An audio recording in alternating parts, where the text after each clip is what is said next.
Israeli কারাগার থেকে মুক্তি পাওয়ার পরই অন্য বন্দির মাধ্যমে স্ত্রীর কাছে একটি বিয়ের আংটি পাঠিয়েছেন নির্বাসিত ফিলিস্তিনি নায়েল বারগৌতি। ইসরায়েলের কারাগারে সবচেয়ে দীর্ঘ সময় সাজা কাটানো বন্দী ছিলেন তিনি। ফিলিস্তিনের বাইরে নির্বাসিত জীবন কাটানোর শর্তে সম্প্রতি তাকে মুক্তি দেয় ইসরায়েল। তবে পরিবারের সঙ্গে দেখা করতে না দিয়েই সরাসরি তাকে পাঠানো হয় মিশরে। এদিকে নায়েলের স্ত্রীকেও পশ্চিম তীর ছাড়তে বাধা দিয়েছে ইসরায়েল। মিশর থেকে এভাবেই ভিডিও কলের মাধ্যমে পশ্চিম তীরে বসবাসরত তার স্ত্রী ইমান নাফির সঙ্গে কথা বলেন কারামুক্ত নির্বাসিত ফিলিস্তিনি নায়েল বারঘৌতি।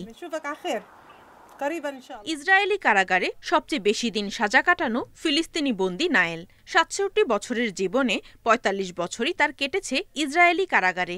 গাজায় যুদ্ধবিরতি চুক্তির অধীনে সম্প্রতি কারাগার থেকে মুক্তি পেলেও ফিরতে পারেননি তার মাতৃভূমি পশ্চিম তীরে। ইসরায়েলের নির্বাসনের শর্ত মেনে মুক্তির পরই তাকে সরাসরি পাঠানো হয় মিশরে। তবে সেখানে যাওয়ার আগে তার সঙ্গে মুক্তি পাওয়া অন্য এক বন্দির মাধ্যমে স্ত্রীর কাছে একটি বিয়ের আংটি পাঠান নায়েল। আমাদের দুজনের নাম খোদাই করা আছে এই আংটিতে। ইসরায়েলি কারা কর্তৃপক্ষ আমার স্বামীর কাছ থেকে আমাদের বিয়ের প্রথম আংটি ছিনিয়ে নেয়। ওই আংটি আমাদের জীবন ও একতার প্রতীক ছিল, আর এটি আমাদের জীবনের ধারাবাহিকতা, যা ইসরায়েল শেষ করতে পারেনি তার প্রতীক। ১৯৭৮ সালে এক ইসরায়েলি গাড়ি চালককে হত্যার দায়ে নায়েলকে গ্রেপ্তার করে যাবজ্জীবন কারাদণ্ড দেয় ইসরায়েল। ২০১১ সালে বন্দি বিনিময় চুক্তিতে মুক্তি পান তিনি। পরে নাফির সঙ্গে বিবাহ বন্ধনে আবদ্ধ হন নায়েল।